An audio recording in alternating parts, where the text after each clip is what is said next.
আসানসোলের ছবি আপনারা দেখলেন, যেখানে জলা জমি বুঝিয়ে সেখানে আরএসএস এর কার্যালয় তৈরির অভিযোগ, মুখ্যমন্ত্রীর নির্দেশ এবং সেখানে পদক্ষেপ প্রশাসনের। অন্যদিকে শিলিগুড়ির দিকে যদি নজর রাখি, রং না দেখে পদক্ষেপ।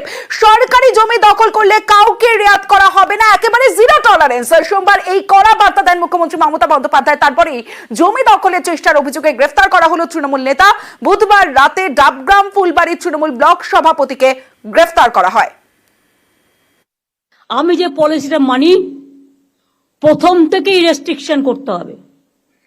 যে কাউন্সিলরের এলাকায় এটা চলবে সেই কাউন্সিলর অ্যারেস্ট হবে। যে নেতার এলাকায় চলবে, ডাবগ্রামে দেখেছেন আমি জেলা প্রেসিডেন্টকে অ্যারেস্ট করিয়ে দিয়েছি। আমাকে মলয় কালকে বলছিল কোন একটা পলিটিক্যাল পার্টি একটা পুকুর ভরাট করে 3 তলা বাড়ি করে নিয়েছে। তুমি যদি তৃণমূলের বাড়ি ভাঙতে পারো, তা তুমি তাহলে আরএসএস এর বাড়ি কেন ভাঙবে না? জমি দখলের চেষ্টার অভিযোগে গ্রেফতার তৃণমূল নেতা। বুধবার রাতে তাকে গ্রেফতার করে শিলিগুড়ি পুলিশ।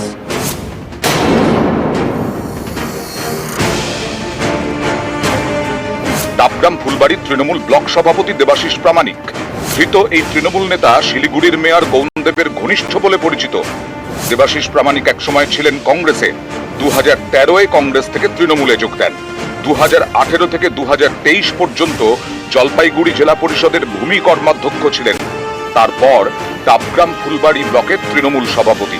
জেলা পরিষদের প্রাক্তন ভূমি কর্মাধ্যক্ষ দেবাশিস প্রামাণিকের বিরুদ্ধে জমি দুর্নীতির ভুরি ভুরি অভিযোগ।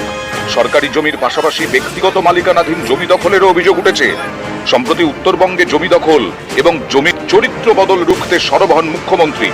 প্রশাসনিক বৈঠকে পুলিশ এবং প্রশাসনের কর্তাদের দ্রুত পদক্ষেপের নির্দেশ দেন। তারপরেই বুধবার গ্রেফতার তৃণমূল নেতা দেবাশিস প্রামাণিক। বৃহস্পতিবার গ্রেফতার আরো 2 অভিযুক্ত, বিমল রায় এবং মোহাম্মদ কালাম। মুখ্যমন্ত্রী যখন বলেছেন যদি তথ্য প্রমাণ থাকে, যে তথ্য প্রমাণ যার বিরুদ্ধে থাকবে সে অ্যারেস্ট হবে। তথ্য প্রমাণ যার বিরুদ্ধে নেই, অন্যায়ভাবে তো কেউ অ্যারেস্ট হবে না। মুখ্যমন্ত্রী আমাদের নেত্রী, উনি যেভাবে বলেছেন সেভাবে হবে। না, আমি খবর পেয়ে আসলাম।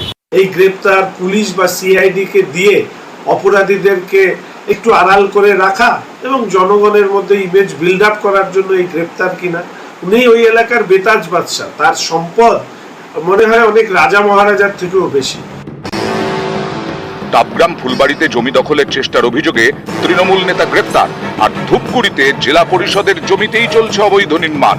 ধূপগুড়ি থেকে ফালাকাটাগামী 31 নম্বর জাতীয় সড়কের পাশে নির্মাণ কাজ শুরু হয়েছে। ধূপগুড়ির সুরেশ দে স্মৃতি মার্কেটের সামনে। কিন্তু তারপরে এখন তার সামনে দোকান হচ্ছে, দেখতে পাচ্ছি। এগুলো নিয়ে তো কমপ্লেনও হয়েছে, এটাই বোঝাবো না, শুনেছি কমপ্লেন হয়েছে, কিন্তু তারপরে কোনো ব্যবস্থা হয়নি।